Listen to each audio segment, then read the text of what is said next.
Cash flow, not money, relieve anxiety.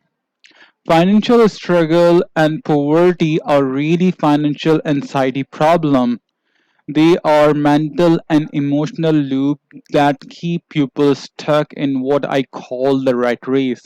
Unless the mental and emotional hooks are broken, the pattern remain intact.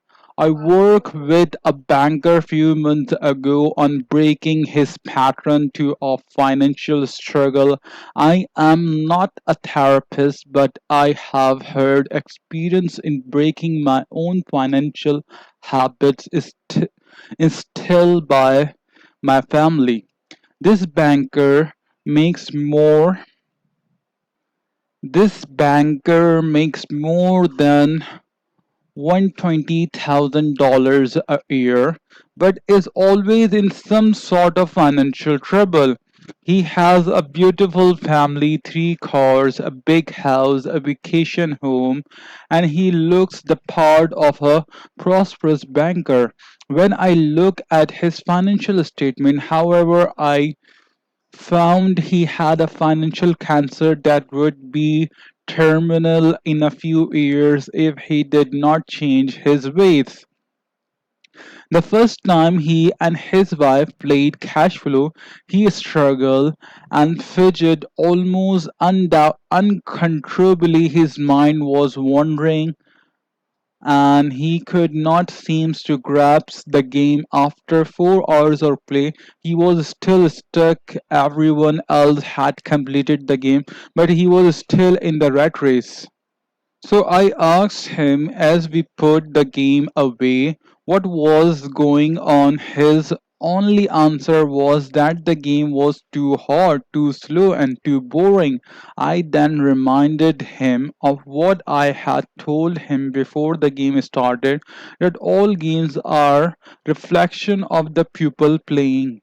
In other words, a game is like a mirror that allows you to look at yourself. That statement angered him, so I backed off and asked if he was still committed to getting his financial life in order. He said he was still committed, so I invited him and his wife, who loved the game, to come play again with an investment group I was coaching. A week later, he showed up relax, reluctantly. This time, a few light begins to go on inside his head. For him, the accounting part was easy, so he was naturally neat and tidy with his numbers, which is important for the game to be valuable. But now he was beginning to understand the world of business and investing. He could finally see what his own life pattern, what he was doing to cause his own financial struggle. He still did not finish the game after 4 hours, but he was beginning to learn as he left this time. He invited himself back. By the third meeting, he was a new man. He was now in control of the game. His accounting and his investment, his confidence soared, and this time he successfully excited the rate race. He was on the fast track.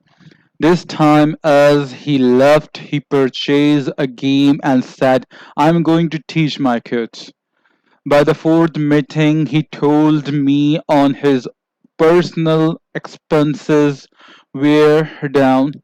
He had changed his spending habits and cut up several credit cards, and he was now thinking active interest in learning to invest and build his assets column. His thinking was now on track to make him an information age thinker. At the fifth meeting, he at the fifth meeting he beta tested Cashflow 202, which is the advanced game for people who have mastered the original Cashflow 101.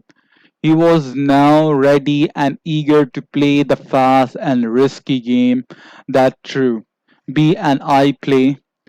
The best news was that he had taken control of his financial future. This man was completely different from the one who had asked me to make cash flow easier the first time he played it. I told him that if he wanted an easier game, he should play Monopoly, which is also an excellent teaching game. A few weeks later, instead of wanting things to be easier, he was actively seeking bigger challenges and he was optimistic about his financial future. He had re-educated himself not only mentally but also more importantly emotionally via the power of the repetitive learning process that comes from a game. In my opinion, games are a superior teaching tool because they require the player to become fully involved in the learning process while having fun. Playing a game involves a person mentally, emotionally and physically. The seven step to finding your financial fast track. Step number one, it's time to mind your own business. Have you been working hard and making everyone else rich early in life? And most people are programmed to mind other people businesses and make other people rich. It begins innocent, innocently enough with words of advice such as these. Number one, go to the school and get good grades so you can find a safe, secure job with good pay and excellent benefit. Number two, work hard so you can buy the home of your dreams. After all, your homes is an asset and it is your most important investment. Number three, having a large mortgage is a good because the government gives you a tax deduction for your interest payment.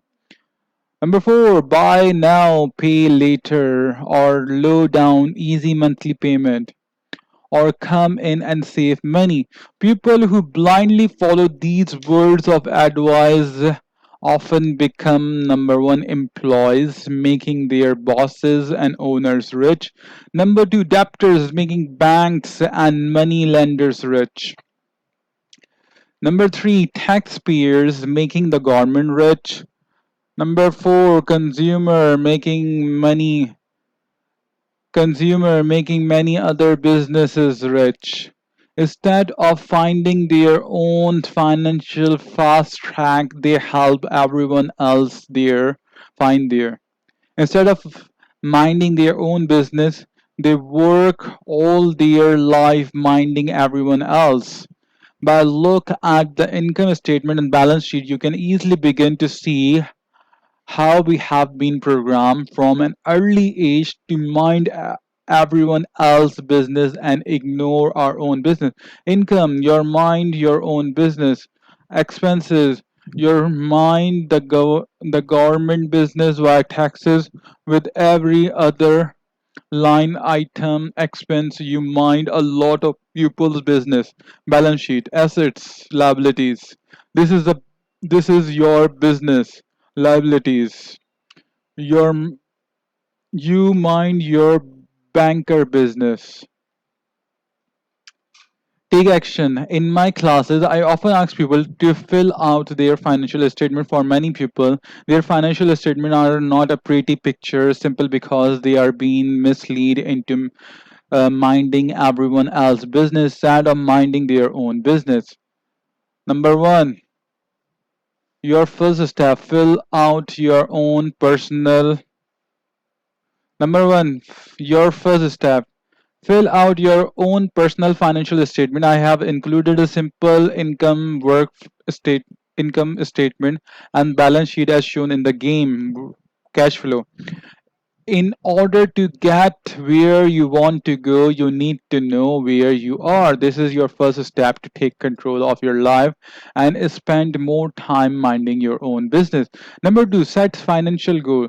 Set a long-term financial goal for where you want to be in 5 years, and a smaller short-term financial goal for where you want to be in 12 months. The smaller financial goal is a stepping stone and along the way to your 5 years goal. Set goals that are realistic and attainable. Within the next 12 months, number one, I want to decrease my debt by dash dollars. Number two, I want to increase my cash flow from my asset or passive income. Passive income is income you earn without you working for it to dash per month. Number B.